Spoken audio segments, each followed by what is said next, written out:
Gawa pa na mabanlas na mga balaya nila dito. Gawa na na. Away, lisod na kayo ng ingunanang agian sa imong balay, Brigada Cap, no? Sa tuwa sa lisod, ang Luluan.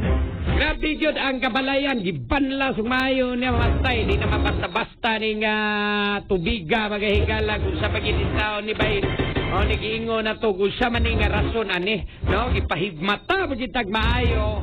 Nga di na to na diya lagi taon na yamaan ng atong mga proyekto, Brigada Cap, no? Atong kalikupan, di na to na. Oh, niya kanibang di sa ginato na diya yama-yamaan ang ato ang kalikupan kay maunay makatabang protektar na to. No? Mao siguro gyud ni Brigada Cap nganong ngayon ani naman ni grabe naman gining baha ron di naman lang kay tagatuhod tagaliog. No? Lapaw bay naman ning mga baha. Funny Funhouse. Minnie speaking. Hey, Minnie. Minnie Mouse. She's a pal. That's so nice. The kindest gal. I can't wait to come back and play with you again. She's got style. You like pink, just like me. And what a smile. Hooray! She's your friend through thick or thin. Come and spend time with Minnie Let's go. at the Mickey Mouse. My name's Ariel, and these are my friends. Go on an adventure with Ariel and all her fantastic friends and family. It's fashion time. You look fantastic. I love it. Ariel, weekend mornings on Disney Junior.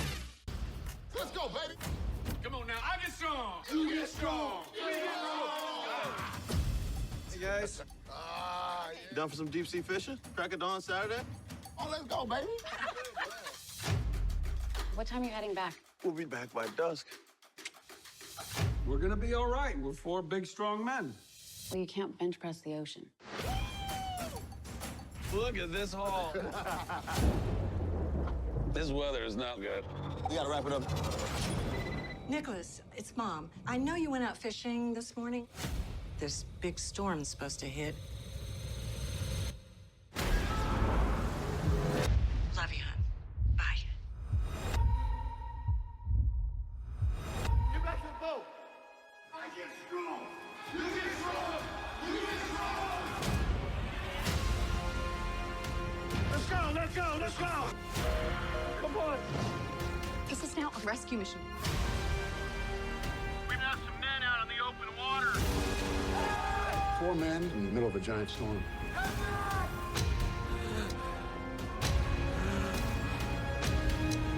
What's happening to him?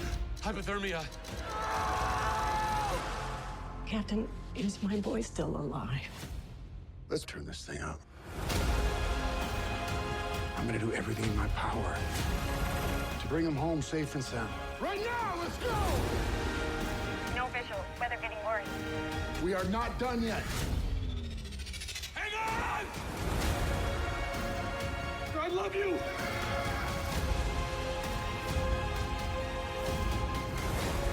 Hope is the strongest thing that we have. I get strong. You get strong. We get strong.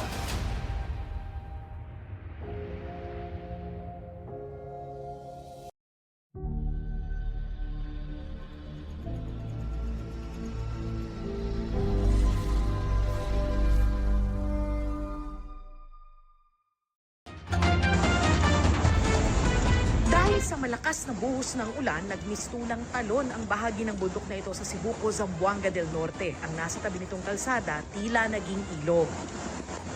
Pahirapan din sa pagtawid ang mga bus at ibang sasakyan sa spillway nito sa Barangay Panghian dahil sa baha.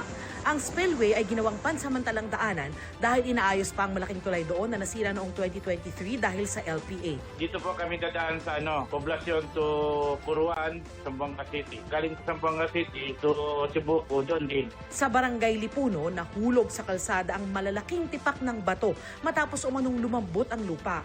Agad nagsagawa ng clearing operation ang otoridad. Sa Barangay Kabatangan, Zamboanga City, nakaranas ang lampas-leeg na baha dahil pa rin sa pag-ulan.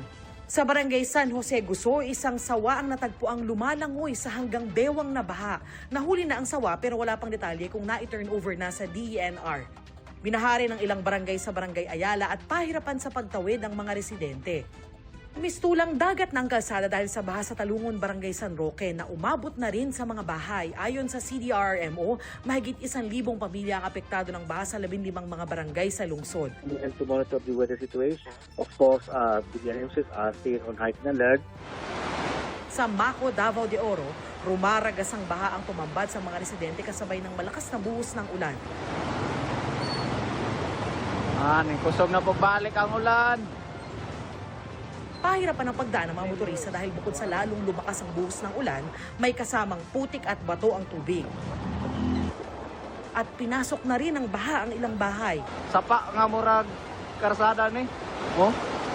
Ayon sa Pag-asa, ang masamang panahon na ilang araw nang nararanasan sa iba't ibang panig ng bansa ay dahil sa low pressure area at ang pinalakas nitong habagat.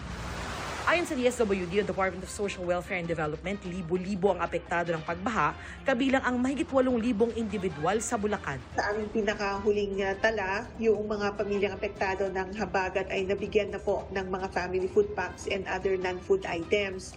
Ang halaga po ng naipaabot na natin na tulong ay nagkakahalaga ng mahigit 549,000 pesos. At ang iyang bilang na yan ay inaasahan natin na lumaki pa sapagkat nagpapatuloy pa rin ang koordinasyon ng DSWD sa mga local government units. Para sa GMA Integrated News, ako si Darlene Kai, ang inyong saksi.